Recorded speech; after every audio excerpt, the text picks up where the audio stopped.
Passing the mic back to you. Thank you, Desiree. So I want to share just briefly about how this event came to be, honoring the wisdom of our elders. This idea was birthed out of the desire to give respect to, uplift, and to cherish our elders. It's a tradition that was revered and still is in some groups. However, I have personally noticed a lack of importance of our elders over my course of life. There just hasn't been enough uplifting and honoring of our elders, and I wanted to make sure that we had a space to do that. And I felt Sacred Circle, with what Desiree just shared, was a great space to do this.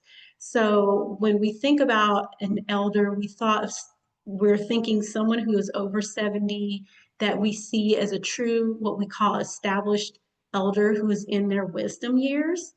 And we were intentional in finding someone that we felt could hold the space and share her story that connects across generations.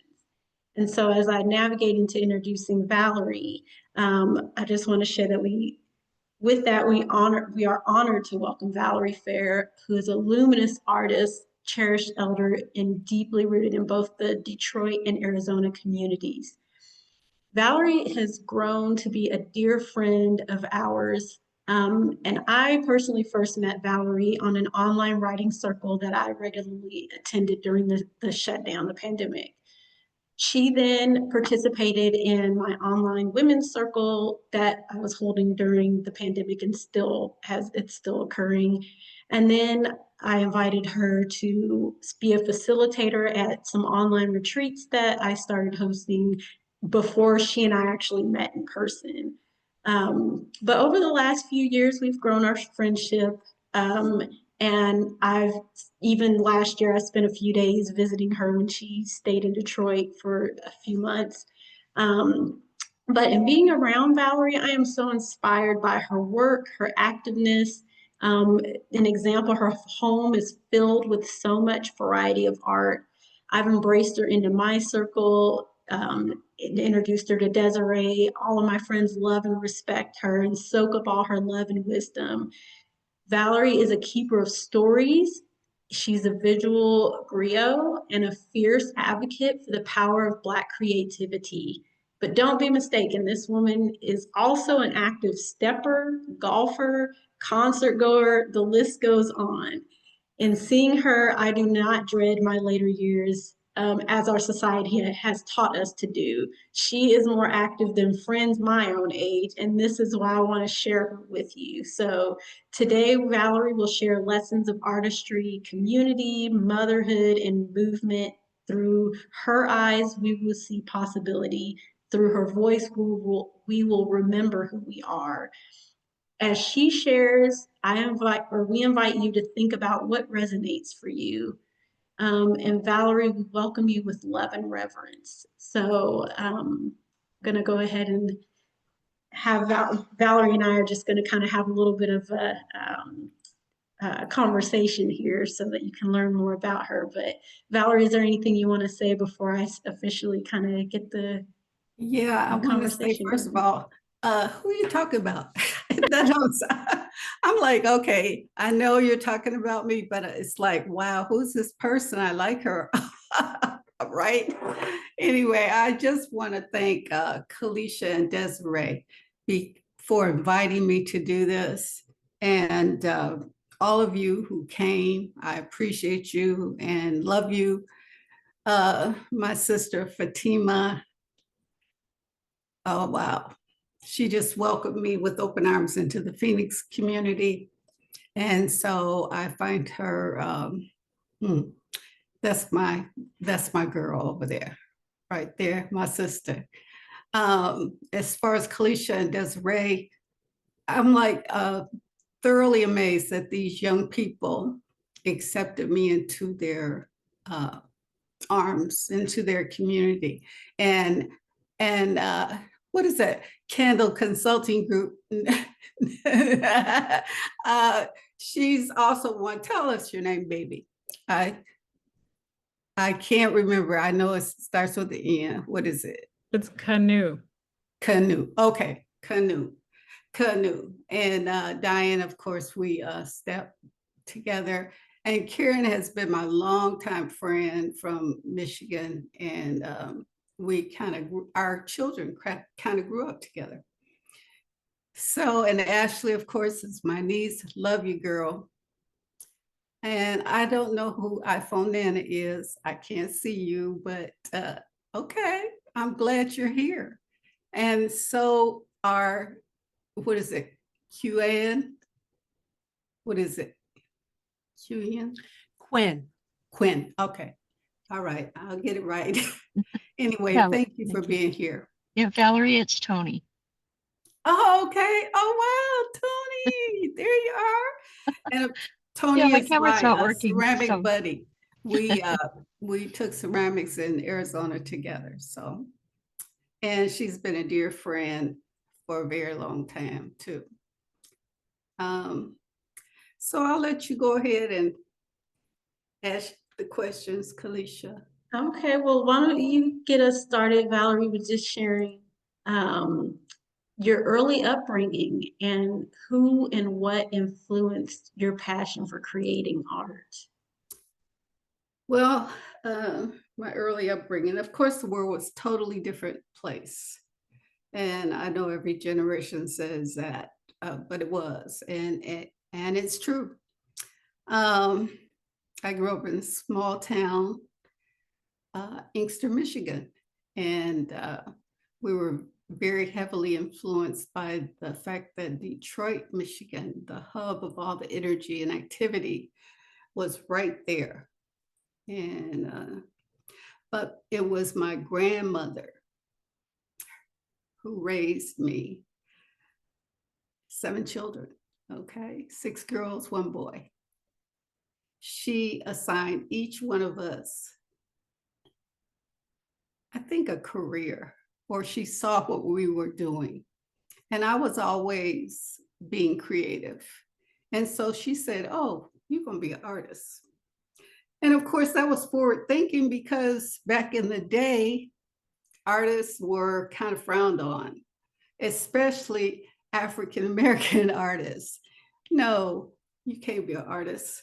But she was very forward thinking and said to me and encouraged me, you are going to be an artist. And I've been pursuing it ever since age 7, actually, when I started off making doll clothes. And we used everything, the gum wrappers, the discarded spools from thread, everything, anything we could lay our hands on, we would create something with those. And for those of you who are old as I am, you remember those times too. Yeah, but it was her that heavily influenced me to be an artist and encouraged me in ways by having people come and look at my work and sending me to classes and to the Suburbs Bloomfield Art Association, where, of course, I encountered the ugliness of the times. We all know about those times, but it didn't discourage me. And so I continued on my way.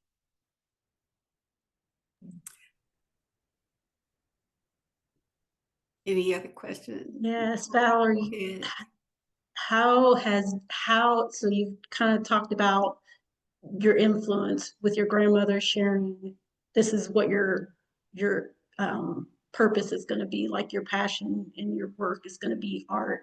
How does that transition into your early adulthood with navigating starting a family and all of that? Well, I went to Central Michigan University eventually, and Karen can attest to that because she was also a student there. And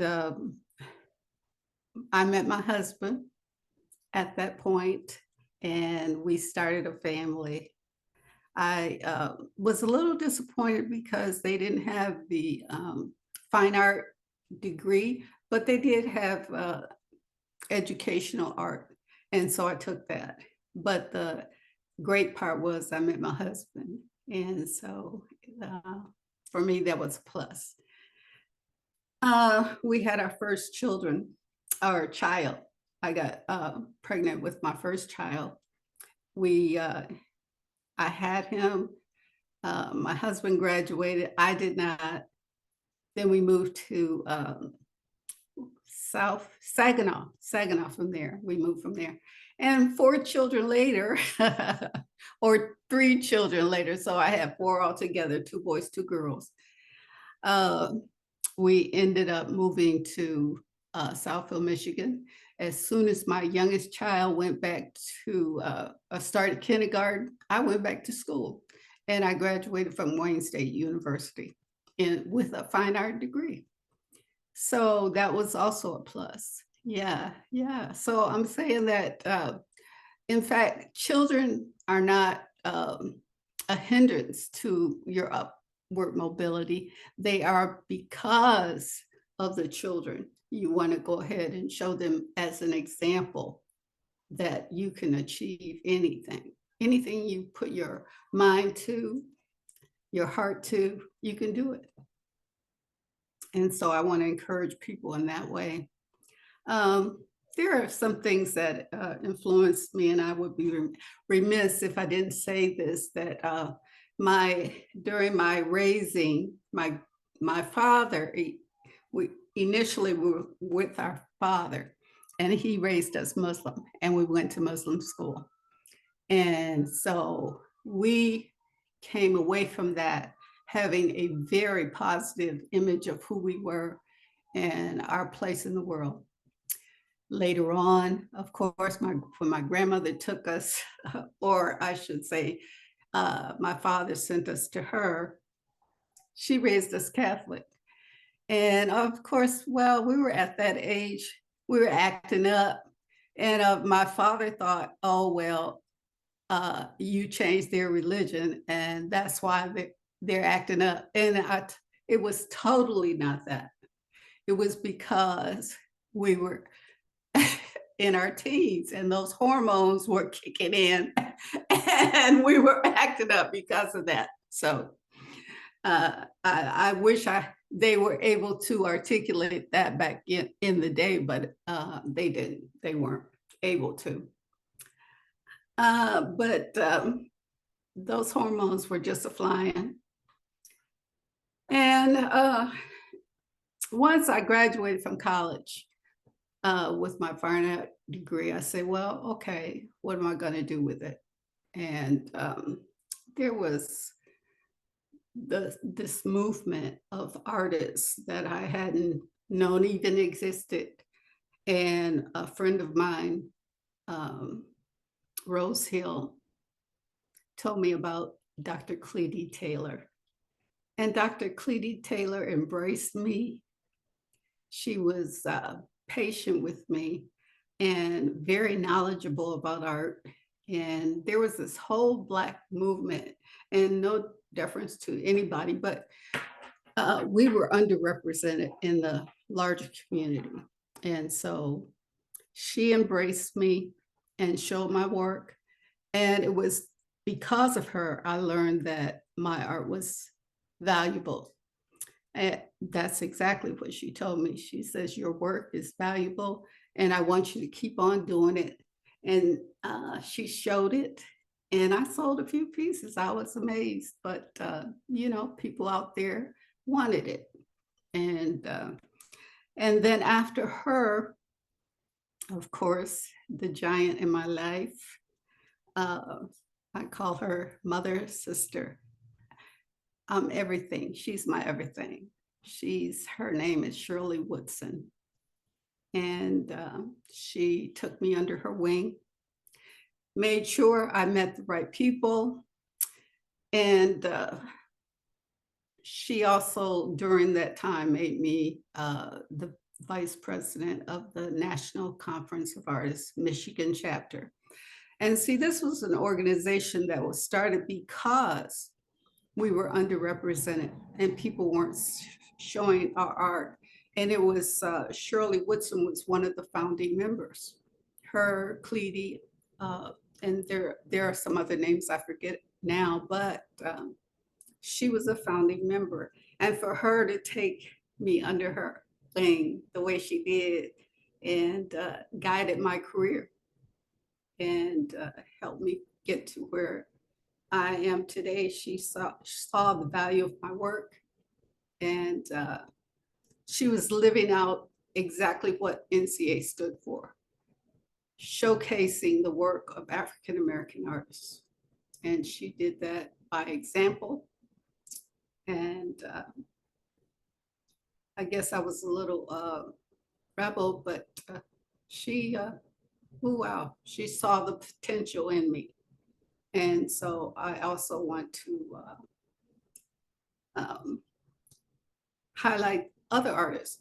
And that was one of the things she said. She said to me that as an artist, and it's particularly as an African American artist, you have to do more than one thing.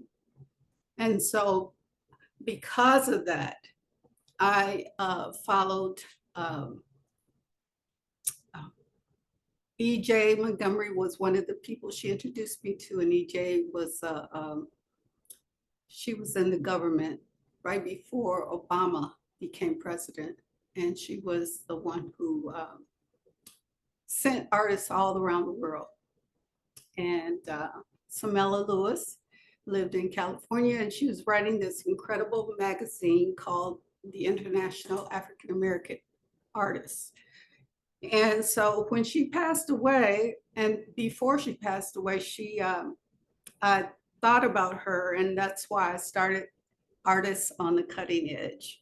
And I highlighted artists who were African American, mostly from the Arizona area and Detroit area in particular, because that was my home. And that's where I knew more artists from. And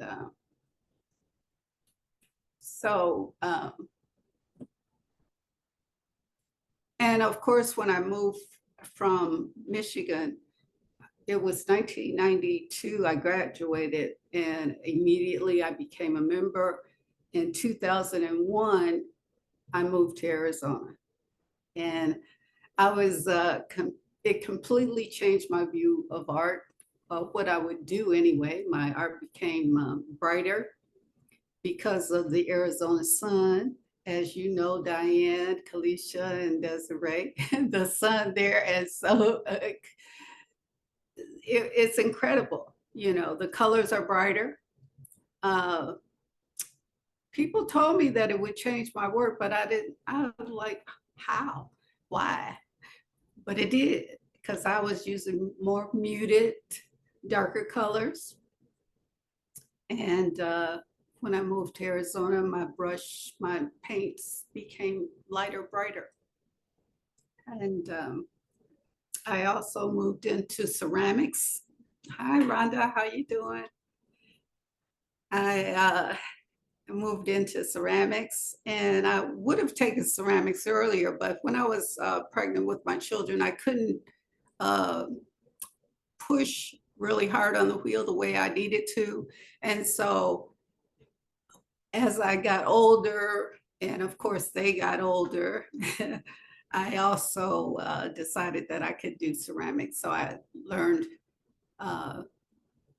in Arizona, and it's addictive.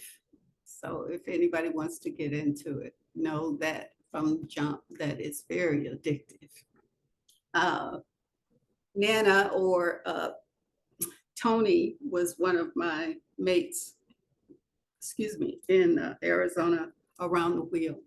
And she'll tell you, because we both ended up buying a kiln and a wheel and, you know, all this equipment.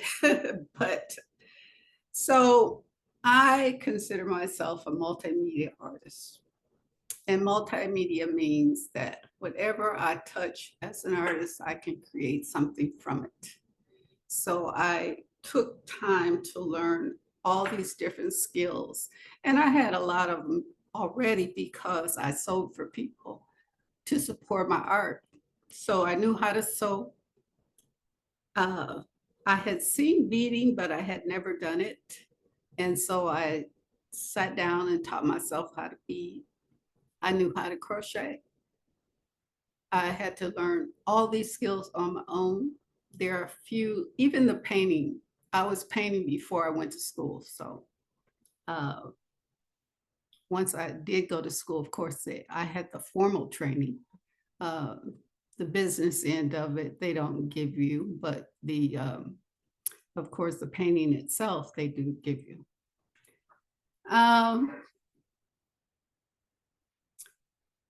Let's see, and I'm going to be all over the place in a minute, but I wanted to make sure that you know some of the NCA or National Conference of Artists members,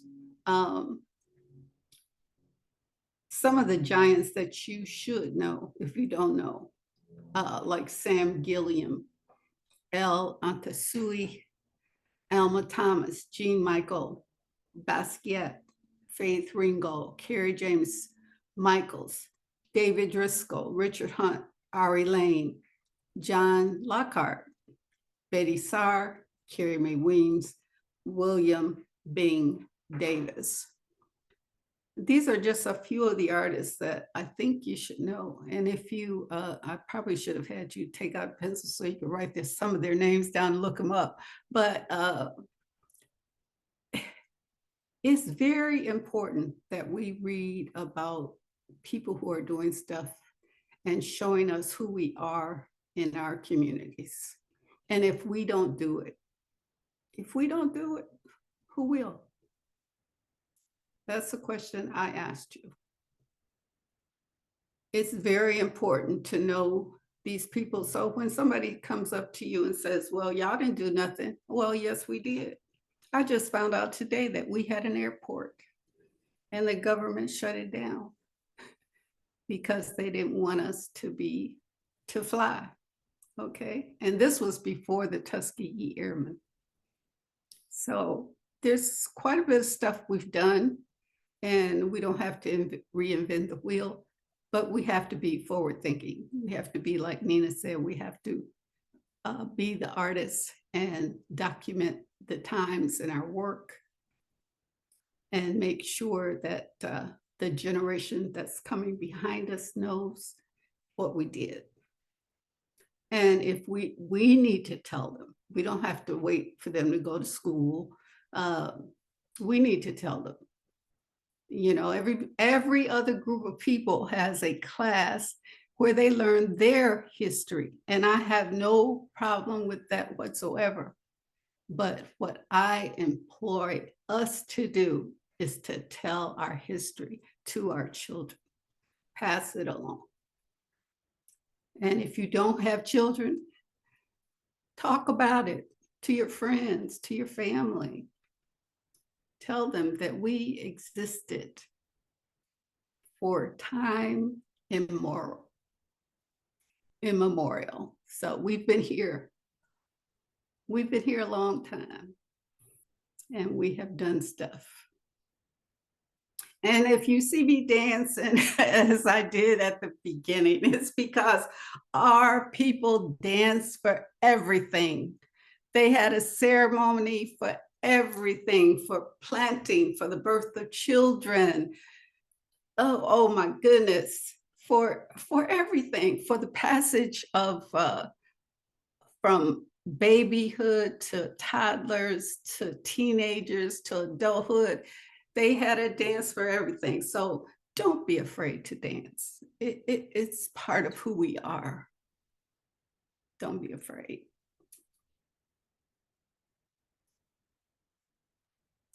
I want to talk about some of the newer generation that's coming along. And it's quite a few artists who are coming along to document who we are. And these are people, they're incredible. I mean, just incredible. I applaud the people who are coming behind us. They're doing amazing work. Artists like Mario Moore, and some of them live here. He is the son of an artist, Sabrina Nelson, who is, I would say she's in between my generation and the next. because I think she's in her 50s, but her son is an artist as well. And so I remember Mario when he was a little kid running around the African American Museum with his mom. And I remember Singor, and Singor Reed is Shirley Woodson's son. And he's an artist, a fabulous artist. He works and he's a professor at Cranbrook. And of course, he has all the skills and the creativity. So he's a great one, another great one to know. Judy Bowman. Now she's my age, but she was a principal of a school and of an art school, art department. And she decided once she finished work that she would become the artist that she always wanted to be. Now, Judy has, I think, 10 children. So you have no excuse. We have no excuse. None of us have any excuse not to be successful, okay? Jocelyn Rainey, again, she's in between. She's about Sabrina's age, but fabulous work. I mean, she works with denim and paint. And you can use anything to create. Okay, don't tell me you don't have no materials to do art, okay? Because you can go outside and use the dirt like our people did in making the cloth, you know. So you don't have any excuse. Reggie Singleton, Nikki Rhodes, Gregory Johnson, Oshun Williams, Isaiah Ford. These are just Nikki Rhodes. These are just a few of the artists that are coming along. And as far as my own art, I've been influenced by many things, but mostly, let me tell you, reading. I do a lot of that. And I used to do more than I do now, but I have all the books, so I can go back and reference myself. And whenever I get ready to create, that's what I do. I go and I either read or I implore artists to go see the work of other artists. And you know, what that does is to help you to see the possibilities. Because sometimes you think, that's too far out. No, if you go see other artists, you'll be amazed at what you see them doing. They do amazing, and I use that word a lot, but amazing, incredible, wondrous stuff. And things, I should say things, but yeah, that's part of it. And I just recently went to see older artist. Her name is Elizabeth Youngblood, and her paintings or her work is quiet, very quiet. And that was I talked to her, and she said she wanted to take everything out of the work, everything, and make it very quiet and peaceful. And exactly that's the feeling you get when you view her work. I have been influenced, of course, by all the things that I've learned: sewing, crocheting, beading, ceramics. And as a rebel, I think I find these skills very valuable, and they're no less valuable than painting. Okay. I don't want any of us to go away thinking that, oh, that's women's work. Well, I would point you to Bisa Ray or Bisa Butler, Micheline Thomas.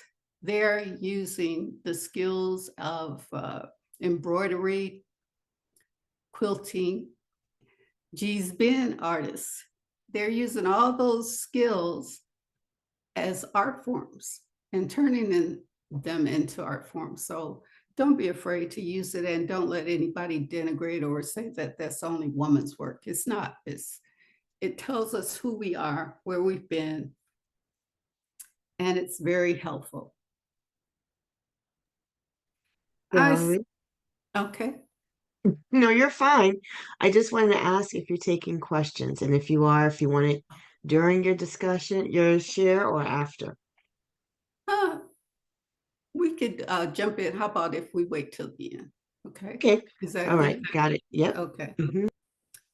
So I encourage people to know their history, also to know science, if that's if you're interested, especially science, and science influenced my work a lot. Like I said, the reading, George Washington Carver, Franz Fanon, Carl Sagan, Dr. Ivan Van Sertima, Neil deGrasse Tyson, to some point, Shake On to the Marcus Garvey, Malcolm X, of course, and Nina Simone. So go to science books, read about them, music, know them, in every genre possible, know who people are and what they did. And so we can open it up for discussion. Well, before we do that, Valerie, do you want to share maybe a couple collections of yours that Okay. are with maybe if you think of one collection that you maybe want me to go ahead and pull up, and then we can maybe turn it over to questions. Okay. Well, I started off in figurative painting. Do we have any of those, Kalisha? Okay, which one did you say? Figurative, we didn't get a chance to do that, but let's see, the ones 5210, 5214.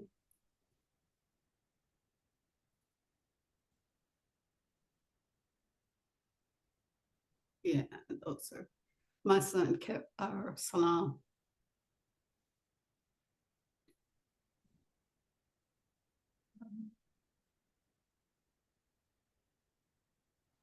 Of course, you all can see a lot of her collection. I'm trying to box over 52. Which other one did you? Yeah, it's at the, This second one row. too. Yeah, second from the bottom. Those are just some of my figurative work, and that I started off in figurative work.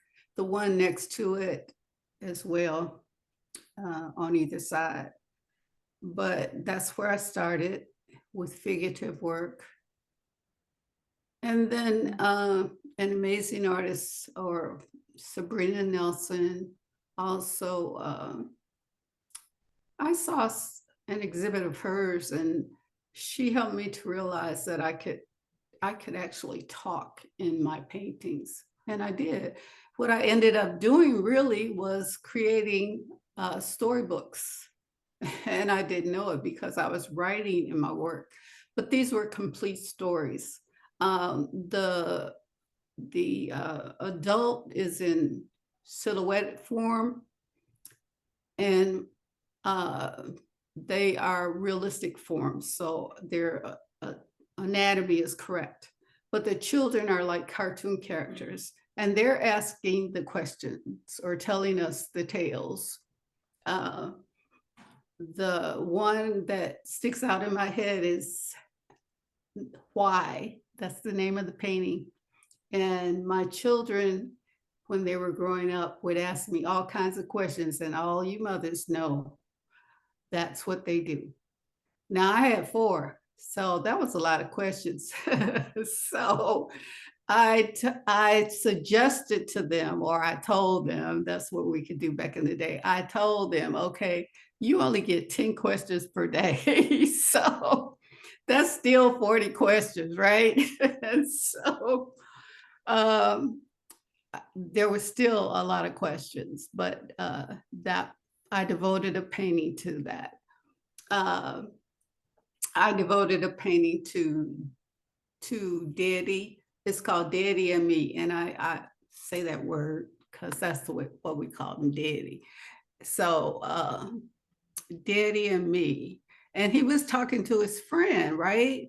And his friend was saying, well, why is your daughter so playing baseball? She shouldn't be playing baseball. She should be in a dress and doing all the things that girls do. And my father said to his friend, there's no one way to be a girl, okay? You can do whatever you want to do.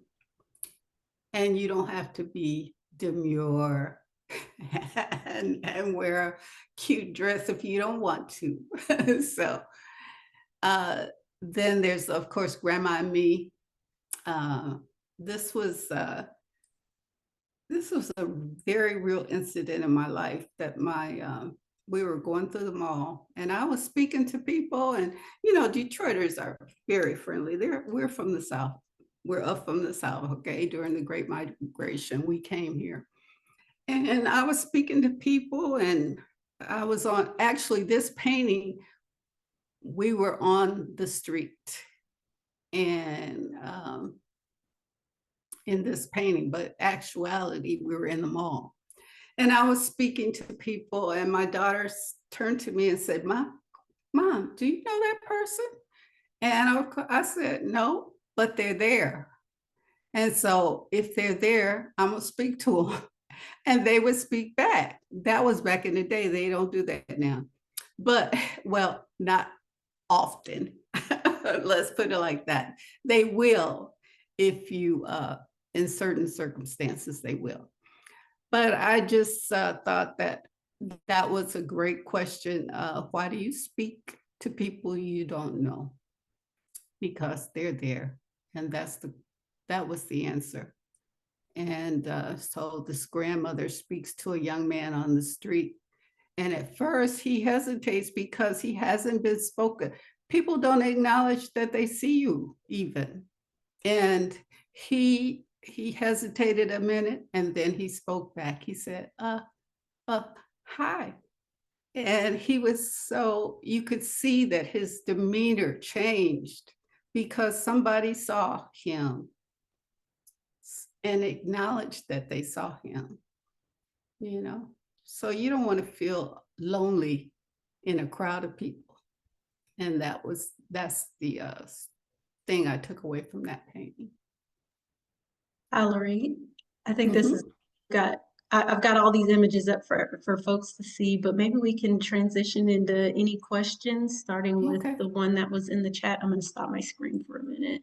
Okay. That it looks like Fatima asked, and that's where do you get out of a blocked or stuck state with your art?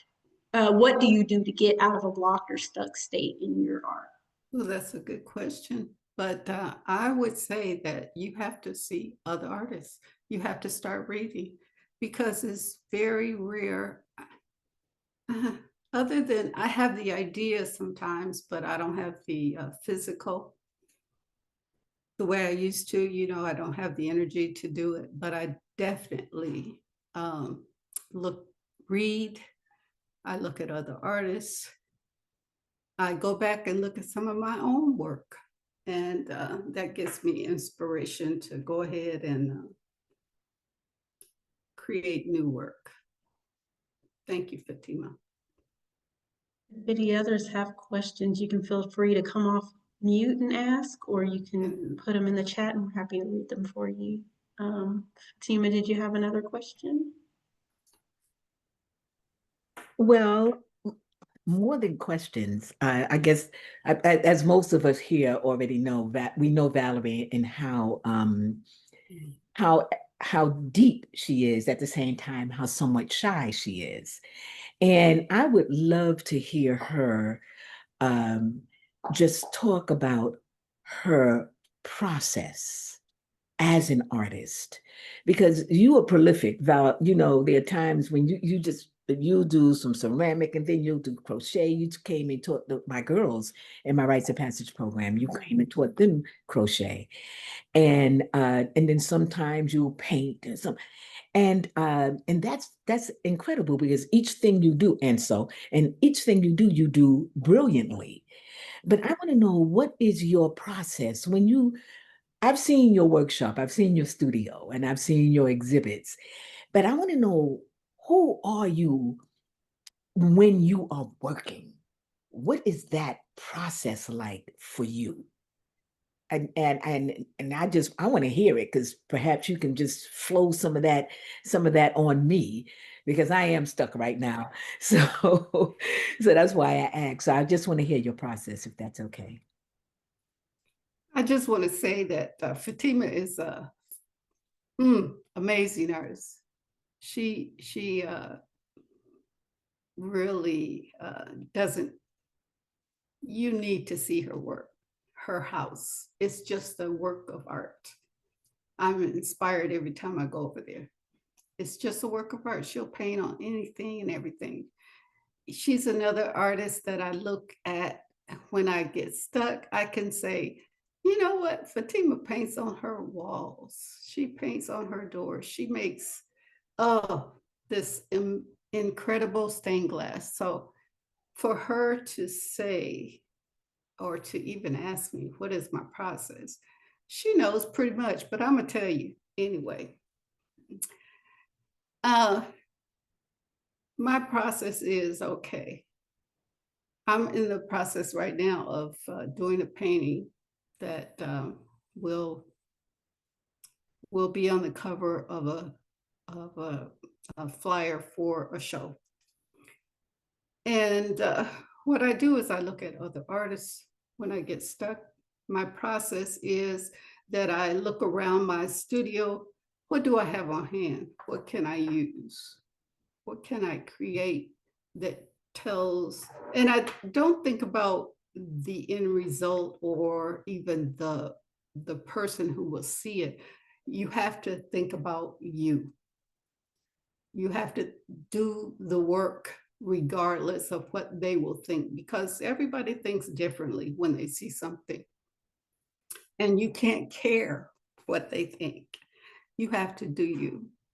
And so I encourage you to do that.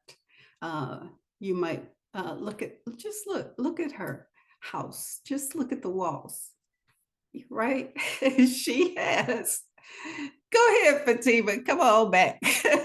Come on back. She just has all these wonderful, amazing, what adjective can I use to describe the house that she has surrounded herself with? She's a former New Yorker, so all of this energy that she has, and she's a singer. She is bad. I've heard her sing. She's bad. Okay. She's incredible. So she should have no problem creating, because the process is the process. I mean, it's a zone. You get into a zone, just like with anything else. Karen, with your writing, you know, Diane you never stop being a nurse. Canoe with your psychiatry. You know, you just get in the zone and you just do the work that comes to your mind, you know? So I hope that answered your question, Fatima. Sister Fatima. I have a Valerie. Oh, yes, go ahead, Ashley. Are we in? Is it okay? Do we have enough time? Yes. Okay. I'm gonna butcher this question. I was thinking of trying to make it neutral, but I don't think this is coming off as neutral. So what opinions or wisdom would you give the younger generations embracing AI, imitating art? And I'm asking that question because I'm thinking about the people who aren't thinking about its consequences. They're just seeing it as tools as opposed to, you know, the Right. product that comes that's not from a real person. Yeah. I've thought about that. In fact, I talked to a young man. Every time I take Uber, I talk to them about AI, because they perform a service that AI made in Arizona is already taken over. So, but for now, people have to create first for AI, and then AI takes it from there. So if you want original work, and then you have to go to a real person. if you want a piece of sofa art just to hang on your wall, you go to AI. But again, that work is not going to increase in value. There is a component of art that artists rarely discuss. It's what's going to increase in value. And I've been talking to a antiquer and artist. He's out of Ohio. His name is Henry. And Henry will tell you that, number one, buy American artists' work, buy originals.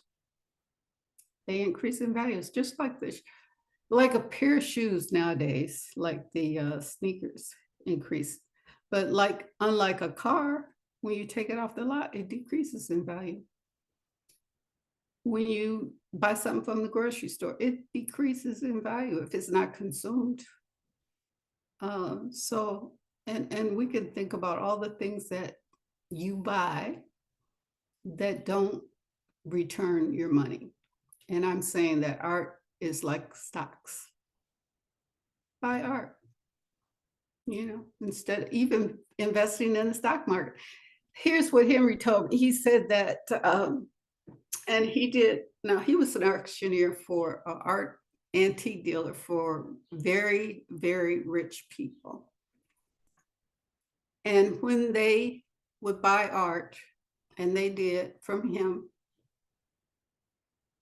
they would take a piece of art off their wall to pay for their child's education. If they wanted a new house, they would take a piece of art off the wall, sell it, and buy that new house. So whenever they wanted to do something that required an investment, they just use their art. So if AI can do that, I applaud them. But AI is going to be very intrusive, and even some of the people who created it warned us that it is. And so I would say, like, when you go to the grocery store, go to a real person instead of to the automatic. I know some of us are in a hurry and we can't afford it. And I didn't think about it. I used to do it a lot. I used to go to the teller because I was so forward thinking. I was like, oh, yes, this is going to be great. Well, it's not so great if you think about it, because those people are going to be out of jobs. And if you think about the bank, they don't even have tellers anymore. In some banks, they just have a person who oversees all the AI stuff, that the bank does. So it's a win and lose situation. It might be useful for the artists to, sit down and draw their vision, and help them draw it. And then the artist will go back and paint it or fabricate it. But they're getting so intrusive. So that's something that we have to think about. And as writers too, Karen, that's something you have to think about, because they're coming for us. They're coming for all of us. So just be very aware. And thank you, Ashley. That's my niece right there. I wish you could see her. She's a beautiful person. But Thank you, and Auntie. she lives in Denver. And she, you know her. You met her, Diane, at one of the Stubborn events. Yes. Oh yeah, that was fun. Okay. Well, I want to acknowledge the time and have us do a formal kind of closeout. But first, want to thank you, Valerie, for your time and your wisdom. And I know I have more questions. And of course, we said we'll hang on. But I'm going to pass it over to Desiree just to kind of do some closing remarks. And then we'll stop the recording, and then we will hang out as long as people want to hang out. Or, well, for half an hour, but yes. Thanks, Kalisha. Valerie, thank you so much for sharing your artistry, your honesty, your legacy. You've gifted us with so much tonight. And as always, your presence is a blessing, and your words are seeds we will carry forward for many days, years, weeks, and months as inspiration. I also want to thank each and every one of you for gathering in the sacred space with us. We also always add the level of thanking our ancestors and the original stewards of these lands for reminding us that healing, creativity, and storytelling are not luxuries, but necessary acts of survival and connection. And that's a story that we live for sure at Sacred Circle Institute. So I just want to tell you all a little bit about what's coming up. This is just to give you some information. You can look at it deeper if you choose to. We have upcoming events. Um, our sister circles continue every month. Actually, we'll continue this month. Kalisha leads those circles, and we're offering a drop-in art ritual for healing and expression this next one. I also have a circle that's coming up. It's a um, drop-in art and ritual for healing and expression. I call it Creative Liberation Circle. And I'll say more about why I call it Creative Liberation Circle in a little bit. Um, I also want to say that I'm losing my place. I have a session coming up this summer called Paint to Change the World. And it'll start again in September here in Tucson, Arizona. We do it at the Drawing Studio. It's free for everyone to attend.